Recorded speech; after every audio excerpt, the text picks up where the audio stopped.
It's Zabaione time! Eggs can give you beautiful emotions, beautiful sensations, and beautiful Zabaione. Let's make it together. Yeah!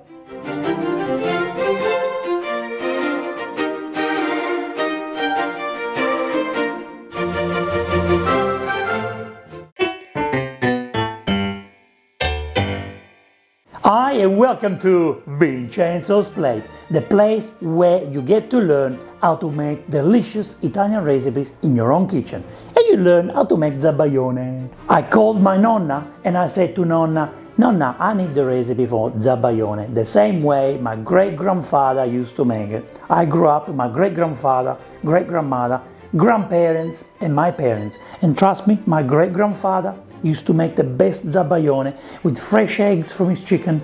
That was so beautiful. So my nonna gave me the recipe. I tried to make it as nice as possible. I made it a little bit fancy with the raspberries. And I hope you will love this. I hope you will enjoy it because I enjoy it. Thank you, Nonna, for giving me the recipe.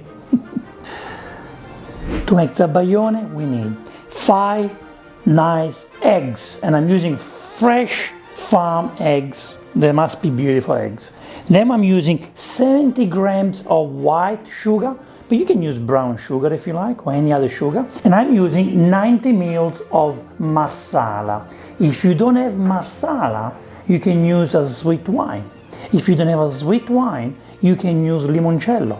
You don't have limoncello, you can use Prosecco, you can use champagne, you can use amaretto, you can use anything you want to give the flavor. But the marsala is the most authentic flavor. But feel free to use any flavor you want to add to the eggs. First thing to do in this recipe is to divide the egg yolk and the whites. We don't want the whites, we only want the egg yolks. So, break the egg, put the egg yolk on one side. You can do whatever you want with egg yolks, you know, you can make amaretti, which I have the recipe up here. Yeah, we're in Australia and I get eggs from a town called Griffith. They have amazing farmers over there.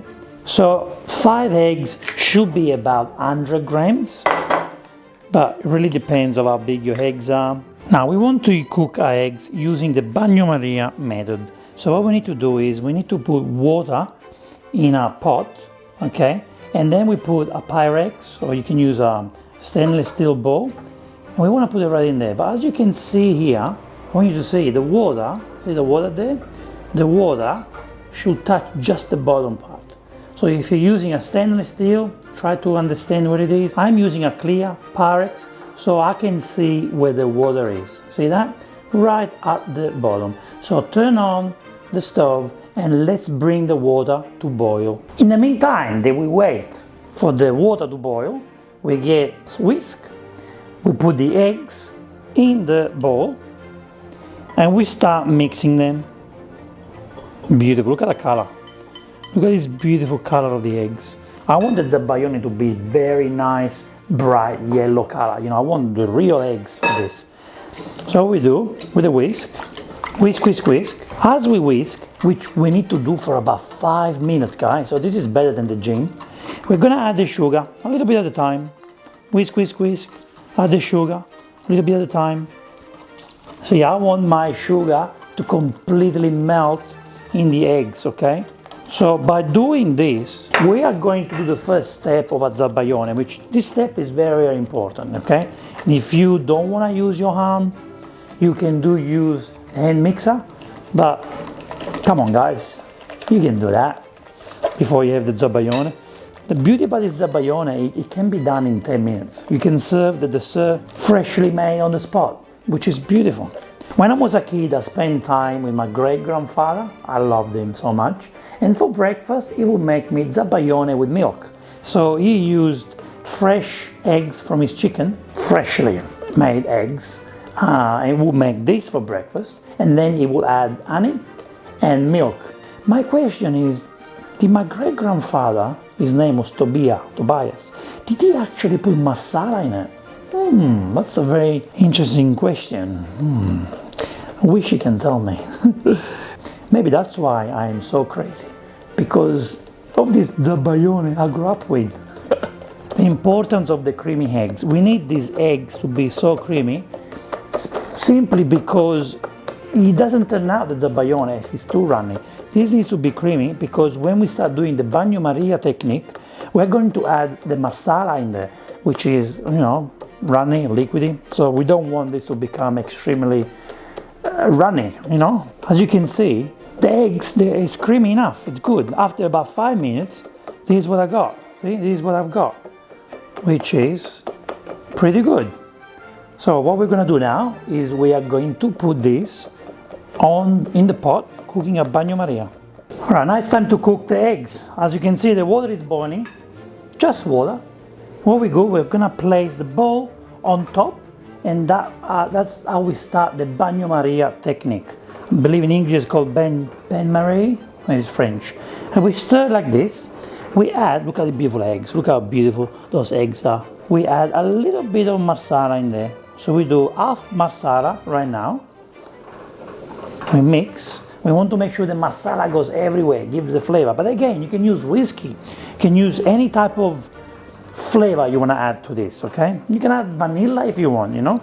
If you can't drink or you don't like alcohol, what I recommend you to do is still get the alcohol, like the marsala or wine, cook it, boil it on the side, so you remove all the alcohol from that. But you still have the flavors of the marsala, the whiskey, or the wine, or the prosecco. Just cook it, boil it, and all the alcohol will go away. It is very important that we don't stop stirring now. You know, we need to keep stirring. We do not want to make a frittata. So the reason why we need the Bagno Maria technique, so, you know, cooking like this in a pot by the bottom touching the water, is because in case you touch the fire, this will become a frittata. The eggs will cook like a frittata, and you can say goodbye to your Zabaione. The flavors of the marsala are really coming out now, which means, it's making love with those eggs. Guys, at this point, we're looking at cooking this for no more than 2 minutes. As you can see it's becoming dense. See how dense it is becoming? Look at that, look at this. Now, how do we know when it's ready? When you can see those lines, it is forming, see those lines are telling you, I'm creamy enough to be ready. The other way, which is best in my opinion, is to get a thermometer. You put a thermometer in there, keep cooking until you get the temperature of 82 Celsius degrees, or until you get the consistency that we want. The consistency that we want is this. See those lines? It created the lines. Those lines means that it's ready. See that? So what we do now, we take it off the heat and we serve it in a nice martini glass. For this beautiful dessert, we're going to use a martini glass, okay? That's what I have at home, which I think it looks pretty nice. But if you have a better glass, please use it.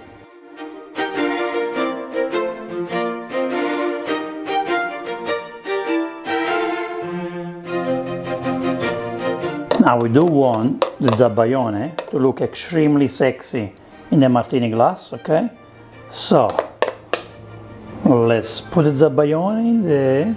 Oh yeah, oh yes baby. If you guys want to make more portions, make sure you double the ingredients, okay? So what I'm making now is really for 2 people, even though it fits in 1 glass. But if you do want to make more, just double the amount I've used. Oh, look how beautiful. Now, how do we decorate the Zabaione? Very easy. We can use some beautiful raspberries. We can decorate with raspberries. We can put biscuits in there. You can put savoiardi. You can put chocolate. You can put anything you want. This is completely up to you. If you want to serve it cold, then what you do, you cover it with plastic wrap and you put it straight in the fridge and eat it when you want to eat it.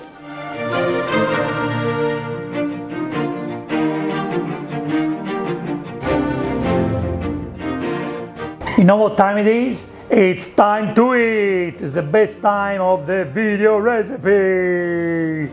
Let's try this cream, let's see how it is. Oh, look how creamy it is, look how creamy. Nice, strong kick from the masala. Oh yeah, it does give you a strong kick. And I do like it, I don't mind it. If you don't like it, use less. If you like it, use more. This is yummy, this is really, really, really yummy. We have to say thanks to my great-grandfather who is up there right now watching us. This is his recipe and this is really good. This takes me back to when I was little. The raspberry, it's mine. You can say thanks to me. This is yummy. I have to say, every family have their own version. You can do really what you want. It's just 3 ingredients. The only ingredient you can change is the drink. I use masala, but you can use anything else. But this is great. If you want, try to make this for breakfast. And what you do, in a mug, you add fresh milk and honey. And let me tell you guys, it's incredible. And this is what I'm gonna do tomorrow morning for breakfast. This is what I'm doing. I wanna go back in time. Oh yeah. Thank you so much for watching this episode. We will see you in the next Vincenzo's Plate video recipe. I hope it will be as creamy as this. E ora si mangia. Vincenzo's Plate. Guys, normally I ask you to write a comment below. And I do like your comment and I like. It means a lot to me. You support me by saying thank you or writing a comment. But I want to write a comment to you to say thank you for let me share this recipe. Because if it was not of you, if you guys were not watching me, I would have never asked my nonna to give me the recipe for this. So thank you to you. I'm enjoying this. It's a big portion, by the way. This is good for about 4 people, let me tell you.